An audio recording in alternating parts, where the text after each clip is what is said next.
Daldaltoota sababa malee meeshaalee ijaarsaa fi shaqatoota irratti gatii dabaluun hawaasa dararaan irratti tarkaanfii fudhachuuf qophii ta'u waajjirri daldalaa kutaa magaalaa Abbaa Gadaa beeksise.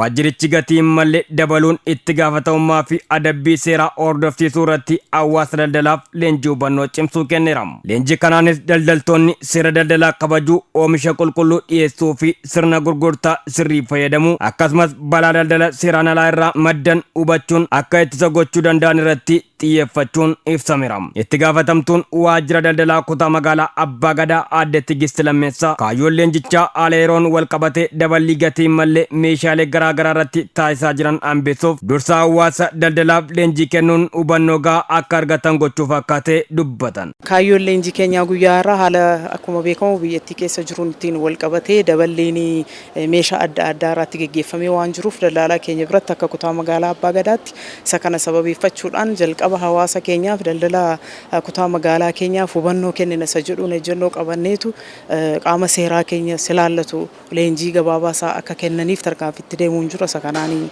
kan itti adeemaa jiru ta'uu isaati jechuudha. Hawaasa daldalaaf ogeessa waajjirichaatiin mana manatti deemanii hubannoo kennaa turus ibsaniiru. Ogeessa waajjira keenyaatiin mana manatti illee hubannoon kan kennamaa ture ta'uu isaati jechuudha guyyaa jalqabaatii fi akkuma dhimmi kun hubatamee kallattiin magaalaa irraati hooggansoota keenya biraanuu kennamaniin. Saganticha irratti itti gaafatamaan siyaasa paartii kutaa magaalaa Abbaa Gadaa obbo Daani'el Alamuu mootummaan olaantummaa seeraa kabachiisuuf hojii garaa garaa hojjechaa jiraachuu ibsan. Isaan keessaa daldala seeraan alaa hambisuudha jedhan. Birmadummaa biyya tokkoo kabachiisee lammiileen sun biyya sana keessatti sodaa tokko malee akka jiraatan yoo godhe mootummaa dimokiraatawaa, mootummaa ummataan dhaabbate, mootummaa ummataaf dhaabbate, mootummaa ummataaf hojjetu jedhameetu beekamaa jechuudha. Dhimma qaala'insa jireenyaan wal qabatee hawaasa irratti burjaajiin akka hin uumamneef daldaltootaaf dursanii hubannoo kennaa jiraachuu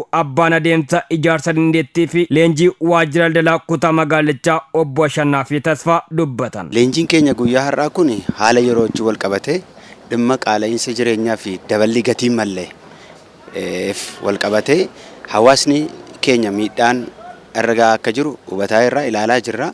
Daldaltoonni keenya kun immoo haala kana hubatanii dursa hubannoo seeraa qindoomina abbaa alangaa qindoomina waajjira keenyaa taanee hubannoo kana hubatanii kanarraa akka of qusataniif. Abbaan adeemsa inspeekshinii riigulaatoorii waajjira daldalaa kutaa magaalichaa obbo Bashiraa Umar daldalaan kamiyyuu daballii gatii malee yoo taasise tarkaanfiin seeraa kan irratti fudhatamu akka ta'e ergaa dabarsaniiru. Hawaasnis haal seerummaa gama daldalaan jiru maqsuuf eeruu kennu akka qabuudhaaman. Hubannoo kenniniin booda kan uummanni haala saniin deeme akka seera saniin cabsine hubannoo argate akka uummata irratti akka hin daballe tarkaanfii yoo dabalu ta'e tarkaanfii akka itti fudhan gara seeratti akka dhiyeessun.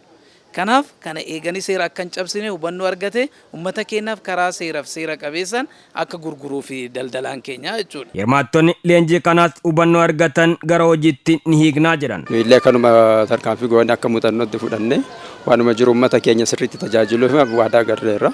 Amma leenjii fudhanne kanarratti wanti nu leenjine daballii seeraan alaa akka hin daballee fi